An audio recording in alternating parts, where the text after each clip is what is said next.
গুরুদেব। কি হলো বাবা? কে বাবা তুমি? তোমাকে চিনি না, তোমাকে জানি না, আর তুমি অমনি আমার পায়ে ধরলে কেন? গুরুদেব, আমি আমি বিল্লমঙ্গল, আমাকে একটু দীক্ষা দেবেন। দীক্ষা? কি দীক্ষা দেব বাবা? তোমার দীক্ষা তো হয়ে গেছে। না না গুরুদেব, আমি তো আজ পর্যন্ত কোনো গুরুদেবের কাছে যাইনি, তাহলে আমার গুরু দীক্ষা হলো কেন বা কি করে হলো?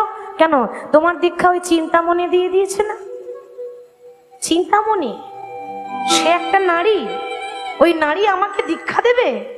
বাবা অহংকারে ভুল করছো। মানুষ অহংকারে পড়েই পাপ করে, ভুল করে। ভুলে যেও না, এই জগতে কোনো মানুষ যদি তোমার হাতটা ধরে সঠিক রাস্তা দেখিয়ে দেয়, সেই হলো তোমার গুরু। ওটা নারী বলে এত অবহেলা করো না, ওই নারী তোমাকে সঠিক রাস্তা ধরিয়েছে, তাছাড়া জীবনেও তুমি ওই কৃষ্ণের নাম করতে না। ঠিক বলছি তো বাবা? জীবনেও তো কৃষ্ণকে মানে না। সে যেমনই হোক, সেই নারী ছিল বলে তো সঠিক রাস্তা দেখিয়েছে। ওই চিন্তামণি তোমার আসল গুরু। যে মানুষটা তোমার হাত ধরে ভুল রাস্তা থেকে সঠিক রাস্তা দেখাবে, তাকে সবসময় নিজের জীবনের গুরু মনে করবে। গুরু দীক্ষা তোমার হয়ে গেছে, আমি আর কি দীক্ষা দেব? তবে আশীর্বাদ করি, তুমি বৃন্দাবন চলে যাও, তুমি অচিরেই ভগবানের কৃপা লাভ করতে পারবে। তাই গুরুদেবের প্রণামে, গুরুদেবের চরণে প্রণাম জানিয়ে বলছি, গুরুদেব আশীর্বাদ করুন, আমি যেন বৃন্দাবনে গিয়ে কৃষ্ণের চরণ পেতে পারি, কৃষ্ণের যেন কৃপা লাভ করতে পারি। তো বাবা এবার যখন গুরুদেবকে প্রণাম করে বৃন্দাবন যাচ্ছে, মনকে বলছে, ওরে মন চল সেই বৃন্দাবন। আমার মন মানে না, আমি যাব বৃন্দাবনে।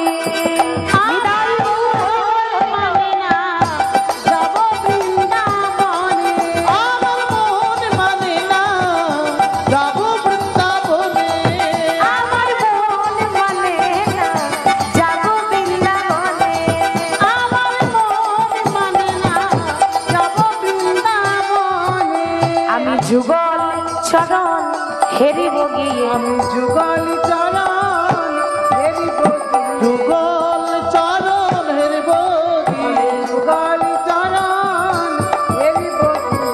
ও গো গদন মোহনে আমার মন মানে না, যাব বৃন্দাবনে।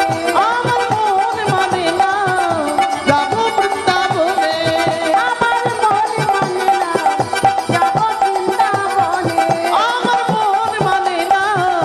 যাব আমি যুগল রূপ হেরিব, আমি যুগলি রূপ হেরিব, যুগলি রূপ হেরিব গিয়ে, যুগলি রূপ হেরিব গিয়ে। দেখো মদন মোহনে আমার মন মানে না, যাব বৃন্দাবনে। আমার মন মানে না, যাব বৃন্দাবনে। আমার মন মানে না, যাব বৃন্দাবনে। আমার মন নিতাই গৌর হরি, যাব বৃন্দাবনে। আমার মন মানে না, আমি যাব বৃন্দাবনে, যাব বৃন্দাবনে, যাব বৃন্দাবনে। এবার মনকে নিয়ে যাচ্ছে বৃন্দাবন। কিন্তু মায়ের একটা কথা বলি, শুধু বাইরের সাজটা পড়লে হবে, ভেতরের ভক্তিটাও তো আসতে হবে। বিল্লমঙ্গল সবে মাত্র সাধু হয়েছে, মানে সবে মাত্র সে সন্ন্যাসীর যেমন, সাধুদের যেমন পোশাক, সেরকম পোশাক পরেছে বাবা, কিন্তু গেরুয়া বস্ত্র পরিধান করেছে বটে, সম্পূর্ণভাবে মনে ভক্তি আসেনি। কেন? যখনই যাচ্ছে বৃন্দাবন, হঠাৎ দেখছে একটা নদীতে একটা রমণী স্নান করছে, নাম হলো অহল্যা, আর চোখটা চলে গেল সেই দিকে। মনে রাখবেন বাবা, আমাদের এই দেহের মধ্যে চোখ হচ্ছে খুব খারাপ, তাই না? কেন? দেখুন সে বৃন্দাবন যাচ্ছে, হরি হরি করছে, কিন্তু চোখ দুটো চলে গেল। মনে মনে ভাবছি, আহারে কি সুন্দর দেখতে মেয়েটা, ঠিক আমার চিন্তামণির মতো। ও কোন দিকে যাই আমি দেখবো, পেছন পেছন যাব, যেমন করে হোক ওর কাছে আমাকে যেতেই হবে। এবার বিবাহিতা নারী, সে স্নান করে কলসিতে জল নিয়ে এবার সে নিজের বাড়ি ফিরে যাচ্ছে। এবার যখন স্নান করে যখন কলসিতে জল নিয়ে বাড়ি ফিরে যাচ্ছে, সে তো জানে না যে আমার পেছনে কি আসছে। একজন যে তাকে দেখতে দেখতে তার পেছন ধরেছে সে জানে না, এর অহল্যা নামে নারী স্নান করে যখন বাড়ি ফিরছে, পেছন পেছন বিল্ল ঠাকুর যাচ্ছে। আহা ঠমকি চলে বিল্ল ঠাকুর আজ, ঠমকি চলে বিল্ল ঠাকুর আজ, ঠমকি চলে বিল্ল ঠাকুর আজ, ঠমকি চলে বিল্ল ঠাকুর আজ। বলি মনে ভাবে নারীর তরে কি করিব কাজ, মনে ভাবে নারীর তরে কি করি উপায়, মনে ভাবে নারীর তরে কি করি উপায়, মনে ভাবে নারীর তরে কি করি উপায়। বলি ভাবে মনে মনে, ভাবে মনে মনে, আহা ভাবে মনে মনে, ভাবে মনে মনে, বলি নারীর তরে কি করিব ভাবে মনে মনে, আমি নারীর তরে কি করিব ভাবে মনে মনে, এই নারীর তরে কি করিব ভাবে মনে মনে, নারীর তরে কি করিব ভাবে মনে মনে, বলি মনে ভাবে নারীর তরে কি করিব কাজ, মনে ভাবে নারীর তরে কি করি উপায়। আর বাবা যেই না অহল্যার পেছন ধরেছে, দেখতে দেখতে অহল্যার ঘর পর্যন্ত পৌঁছে গেল। এবার অহল্যা জল নিয়ে নিজের ঘরের ভেতরে ঢুকে গেল। আর অহল্যার স্বামী, ও মায়েরা, এই অহল্যা নামে যে নারী, তার স্বামী আবার এমন মানুষ, রাস্তাতে যাকে দেখতে পায় তাকে ডেকে ঘরে নিয়ে আসে। রাস্তায় যদি কেউ পেরিয়ে যায় তো তাকে জোর করে তাকে ঘর নিয়ে আসবে। কেন? আসুন আসুন, ভক্তের চরণ ধুলো পাই কজন। মানে মানুষ বড় ভালোবাসে। অনেকে আছে মানুষকে দেখলে বিরক্ত করে, আবার অনেক আছে মানুষ দেখলে খুব খুশি হয়। কেন? ঘরে অতিথি এসেছি, অতিথি মানেই তো নারায়ণ। পাই কজন, কজন ভাগ্যে জোটে। তো ওই অহল্যার স্বামী বণিক খুব কৃষ্ণ ভক্ত, যাকে দেখতে পাই তাকে নিয়ে আসে, আসুন আসুন একবার আমার বাড়ি আসুন, এরকম আর কি মানুষ। তো তার ঘরে যেই না বিল্ল ঠাকুর দাঁড়িয়েছে, ওমা, এবার অহল্যার স্বামী বলছে, আহা কি সৌভাগ্য আমার, শুনেছি যে অনেক সৌভাগ্যের ফলে বৈষ্ণব আসিয়া মিলে গৃহে হয় বৈষ্ণব সেবন। আমার ভাগ্য ভালো বলে আমার ঘরে একটা বৈষ্ণবের চরণ ধুলো পেয়েছি। আসুন আসুন, আপনার মতো পরম ভক্তের চরণ ধুলো পেয়েছি, আমার পরম সৌভাগ্য। কিন্তু সে তো জানে না এ তো ভক্ত নয়, এ তো শক্ত। কি গো, ঠিক তো? এ তো ভক্ত নয়, এ যে কি করতে এসেছে জানে, কার মনে কি বাসনা আছে জানে, কার মনে কি আছে কেউ বলতে পারবে?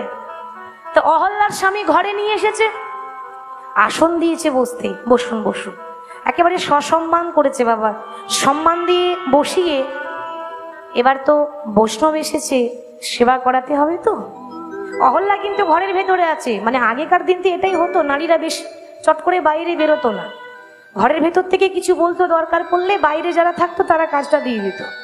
এবার সে ঘরের ভেতরে রান্না করেছে, স্বামী কিন্তু ঘরের ভেতর থেকে খাবার এনে শাকন্য যেটুকু রান্না করেছিল ব্রাহ্মণকে, মানে বিল্ল ঠাকুরকে সেবা দিয়েছে। আচ্ছা মা, সেবা দেওয়ার পর নিয়ম আছে, দক্ষিণা দিতে হয়। ব্রাহ্মণ আর বৈষ্ণব যখন বাড়িতে সেবা করাতে হয় তো যেমন পারবেন কিছু দক্ষিণা দিতে হবে, তবে সেবা আপনার সার্থক হবে। আচ্ছা, সেবা তো হয়েছে, দক্ষিণা কি লাগবে বলুন? দক্ষিণা ও তুমি দিতে পারবে না। কি বলছেন আপনি? আমার যেমন জুটবে আমি তেমন দেব, আপনি একবার বলে দেখুন, আমার থাকলে আমি অবশ্যই দেব। বিল্ল ঠাকুর মনে মনে ভাবছে এই তো সময়, ওমা ও যখন দক্ষিণা দেবেই বলছে তো এই তো সময় দক্ষিণা চাইবার। শোনো, তুমি পারবে না, শুধু শুধু তোমার কাছে চেয়ে লাভ নেই, তুমি দিতেই তো পারবে না। তখন বণিক বলছে, ঠাকুর আপনি একবার বলুন, আমি পারলে আমি নিশ্চয়ই দেব। না না, ওইরকম করে হবে না, তুমি 3 শব্দ করো যে আমি যা চাইবো তুমি দেবে দেবে দেবে। বেশ, আপনার যদি সন্দেহ হচ্ছে, 3 শব্দ করলাম, আপনি যা চাইবেন আমার কাছে যদি থাকে আমি আপনাকে দেব দেব দেব। ও মা, ও যখন দেব বলেছে তাহলে এবার বলে দিই, আমি একটু চেয়ে নিই। বেশ, না আমি বলছিলাম কি, ওই অন্য কিছু চাই না, টাকা পয়সা গাড়ি বাড়ি আমার লাগবে না। একটু আগে দেখলাম তোমার সুন্দরী স্ত্রী, কি সুন্দর দেখতে গো, ওর পেছন ধরেই তো আমি এত দূর এসেছি। তো আমার ইচ্ছা আছে দক্ষিণা যদি দিতে চাও তা তোমার স্ত্রীকে আমাকে 1 রাত্রের জন্য দান করে দাও। আর যেই না এমন কথা বলেছে, ওমা বণিকের মাথা লজ্জায় নিচু হয়ে গেল। কেন? বলছে ঠাকুর আপনাকে বলেছিলাম যে সেবা করানোর পর দক্ষিণা দিতে হয়। আমি এটাও বলেছিলাম আমি যেমন পারবো আমি দেব। আমি 3 সত্য করেছিলাম, আপনি যা চাইবেন আমি তাই দেব। কিন্তু আপনি আজকে যে কর্ম করলেন তাতে এ জগতে আপনি বৈষ্ণবের নামে কলঙ্ক হয়ে গেল। বাবা মনে রাখবেন, ওই একটা বৈষ্ণব যদি খারাপ আচরণ করে না, ওই একজনের জন্য 10 জনেরই বদনাম হয়, হয় না? একজন যদি খারাপ করে তার জন্য সবাই খারাপ। তা আপনি আজ যে বৈষ্ণব হয়ে আপনি সাধু হয়ে বৃন্দাবন যাবেন আর আপনি এমন কথা বললেন। ঠাকুর আপনি আর কিছু চাইতে পারলেন না? আমি ভেবেছিলাম যে আপনি অন্য কোনো বস্তু চাইবেন, আপনি আমার স্ত্রীকে চাইছেন। ওমা এ জগতে প্রত্যেকটা স্বামী বা প্রত্যেকটা স্ত্রী সবকিছু ভাগ করতে পারে, কিন্তু নিজের স্ত্রী বা নিজের স্বামীকে কেউ কোনোদিন ভাগ দিতে পারবে না। একটু খাবার দিয়ে দিতে পারবে, দরকার পড়লে একটা কাপড়ও দিয়ে দিতে পারবে, কিন্তু নিজের মানুষটাকে কেউ ভাগ দিতে পারে না। কিন্তু আমি যে 3 সত্য করেছি, আমি যদি না দিই তাহলে আমি কি হবে? দেখো বণিক, তুমি কথা দিয়েছো, আমি জানতাম তুমি দিতে পারবে না, আর দিতে যখন পারবে না তখন 3 সত্য করেছিলে কেন? আর কথা যখন দিয়েছো তখন তোমাকে দিতে হবে, আর যদি না দাও তোমার ঘরের ঘোর অমঙ্গল হবে। আমি ব্রাহ্মণ, বাড়ি থেকে যদি ব্রাহ্মণ খালি হাতে ফিরে যায় তোমার অমঙ্গল হবে, তোমার গৃহস্থের ক্ষতি হবে। আমি তো ব্রাহ্মণ, আমার একটা অভিশাপে সবকিছু ছারখার হয়ে যেতে পারে। আমার ব্রাহ্মণ বাক্য তো মিথ্যা হয় না, যদি অভিশাপ দিয়ে দেয়। ওই বণিক তাড়াতাড়ি তার স্ত্রী অহল্যার কাছে এসেছে। অহল্যার কাছে এসে বলছে, অহল্যা, ও অহল্যা, জানো তো, তুমি তো জানো আমার ঘরে এক বৈষ্ণব এসেছে। বেশ তো, বৈষ্ণব যখন এসেছে তাকে সেবা দিয়েছে তো? হ্যাঁ সেবা দিয়েছি, কিন্তু সেবা দেওয়ার পর যে দক্ষিণা দিতে হয়। দক্ষিণা? বেশ তো, আরে যা চাইছে দিয়ে দাও না, আমার ঘরে তো অভাব নেই। দেখুন সে কি করে জানবে যে তাকে চেয়েছে? যা চাইছে দিয়ে দাও না, আমার তো অভাব নেই, গোবিন্দের কি চাই সবই তো আছে, যা চাইছে দিয়ে দাও। অহল্যা একবারও কি জানবার চেষ্টা করবে না যে সে কি চেয়েছে, কি আবার চাইবে? একটা বৈষ্ণব ব্রাহ্মণ আর ভিখারি কি চাই? টাকা পয়সা, নালে 2টো কাপড় চোপড় চাইবে, আবার কি চাইবে? হয়তো যদি বস্ত্র চাই, একটা বস্ত্র দান করে দাও, এ তো মঙ্গল কথা। বস্ত্র দান করতে হয়, অর্থ দান করতে হয়, গৃহস্থের মঙ্গল হয়। আরে যা চাইছে দিয়ে দাও না, তো সময় নষ্ট করছো কেন? অহল্যা তুমি কি জানো কি চেয়েছে? ওই বৈষ্ণব 1 রাত্রের জন্য তোমাকে দান করতে বলেছি, অর্থাৎ 1 রাত্রের জন্য তোমাকে চেয়েছে। স্বামী কি বলছো তুমি? তুমি এত বড় কাজটা করতে পারলে? তুমি তাকে কথা দেওয়ার আগে একবারও আমাকে জিজ্ঞাসা করলে না? যখন থেকে তুমি বিবাহ করে নিয়ে এসেছো তখন থেকে আমার কাছে তুমি আমার সর্বস্ব।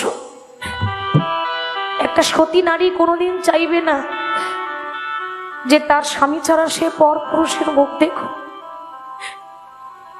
এত বড় কথা দেওয়ার আগে তুমি একবারও আমাকে জিজ্ঞাসা করলে না, আমার সঙ্গে আলোচনা করলে না? অহল্যা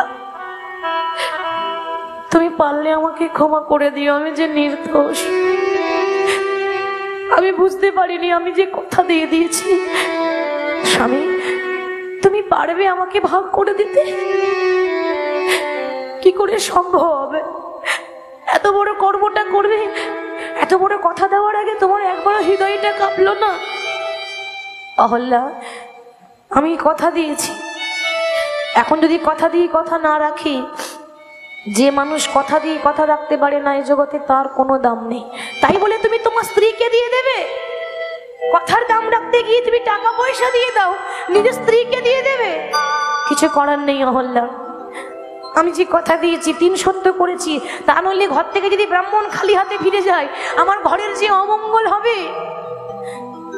দেখুন কোনো পুরুষ পারবে না। সেই বণিক নিজের হাতে তার স্ত্রীকে সুন্দর করে সাজিয়েছিল, দেখতেও তো বেশ সুন্দরী, রূপে লক্ষ্মী, গুণে সরস্বতী। তো পা থেকে মাথা পর্যন্ত গয়না পরিয়েছে মা, পা থেকে মাথা পর্যন্ত গয়না পরিয়ে সুন্দরভাবে সাজিয়ে দিয়ে সুন্দর পোশাক পরিয়ে ওই অহল্যার হাতটা ধরে যে ঘরে বিল্লমঙ্গল ছিল সেই ঘরে অহল্যাকে দিয়ে এসে বাইরে থেকে দরজাটা বন্ধ করে দিয়ে চলে গেল। কিছু তো করার নেই, বাইরে বসে বসে কামছে কেন? কথা দিতে গিয়ে সে সর্বহারা। ওদিকে অহল্যা যখনই ভেতরে প্রবেশ করেছে অমনি বিল্লমঙ্গলের তখন তো তার চোখের মধ্যে শুধু কামনা বাসনা আছে বাবা। সে ভাবছে এটা আমার চিন্তামণি, মনে পড়েছে তার কথা। তো ওই অহল্যার দিকে তাকিয়ে বলছে, কি সুন্দর দেখতে গো তুমি, আমি আমি যা চাইবো তুমি দেবে তো? অহল্যা মাথা নিচু করে বলছি, ঠাকুর দেওয়ার জন্যই তো এসেছি। আমার স্বামী আমাকে নিজের হাতে সাজিয়ে আপনার কাছে এনেছে, বলুন বলুন আপনি কি চান। এবার মা যেই না বলতে যাবে, যেই না কামনা বাসনার কথা বলতে যাবে, যেই না তার কাছে আসতে যাবে, অমনি কে যেন তাকে বাধা দিয়ে বলল, রে মূর্খ, লজ্জা করে না? তুই কিনা বৈষ্ণব হয়ে বৃন্দাবন যাব বলেছিলি, আর সেই বেশে এত বড় একটা কলঙ্কের কাজ করতে এসেছিস? ওরে এত বড় পাপ করিস না, ওরে এত বড় অন্যায় করিস না। কে বাধা দিচ্ছে মা?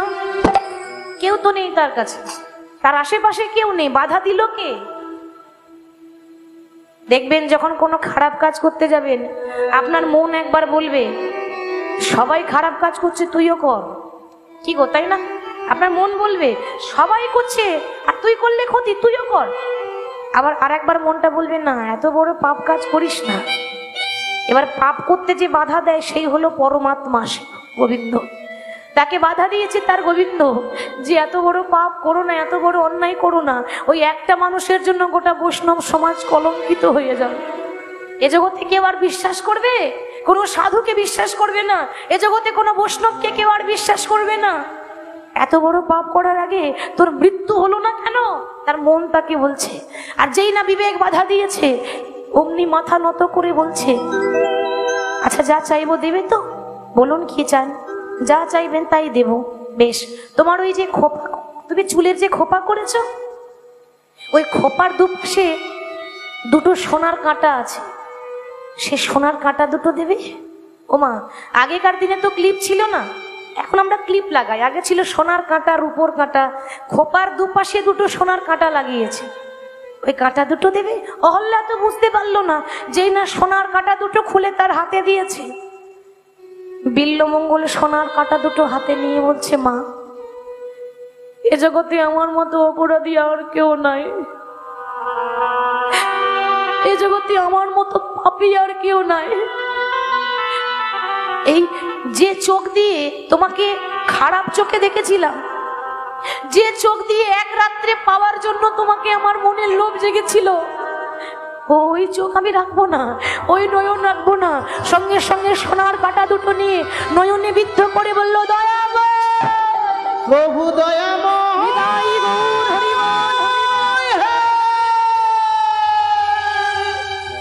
ক্ষমা করে দিও মোরে,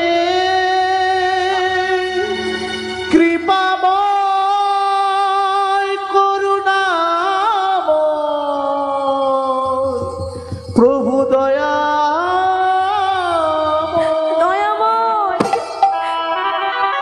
আমি তোমার চরণ সঁপে দিলাম আমার দুটি নয়ন তারা। আমি তোমার চরণে সঁপে দিলাম আমার দুটি নয়ন তারা, আমার দুটি নয়ন তারা, আমার দুটি নয়ন তারা, আমার দুটি নয়ন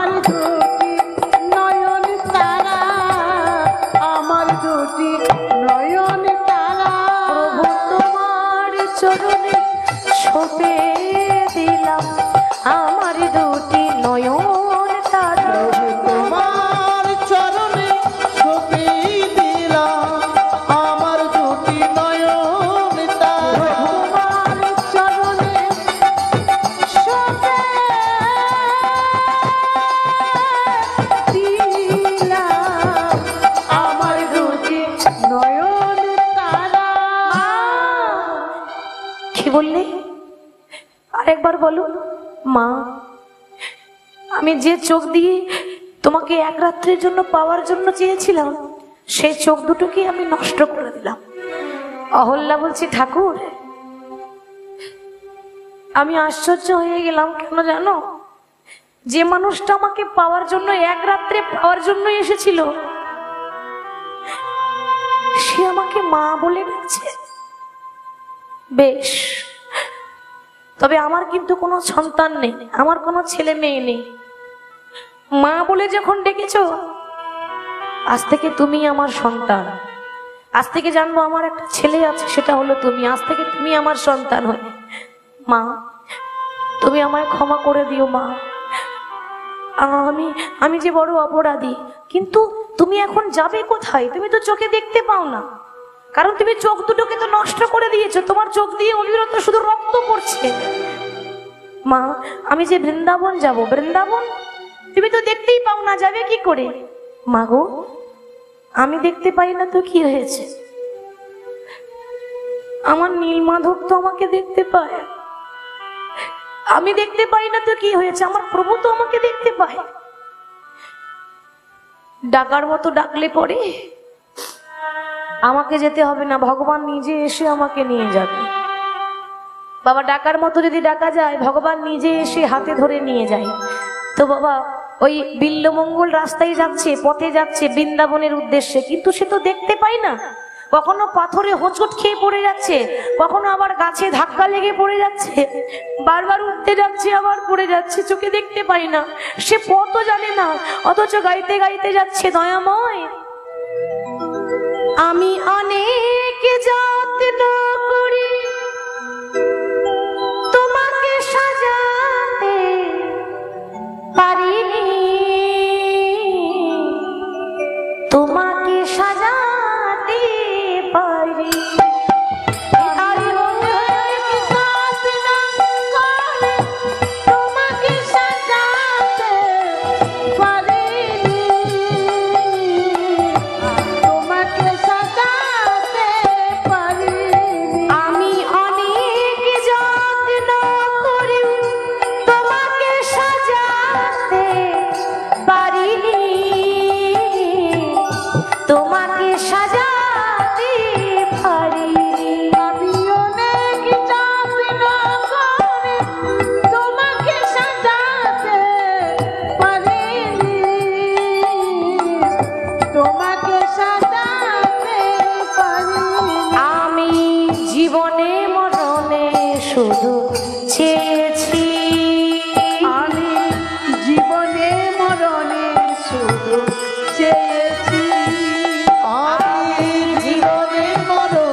কত ডেকেছি, জনমে জনমে কত ডেকেছি, আমি তবুও তোমার দেখা পাইনি,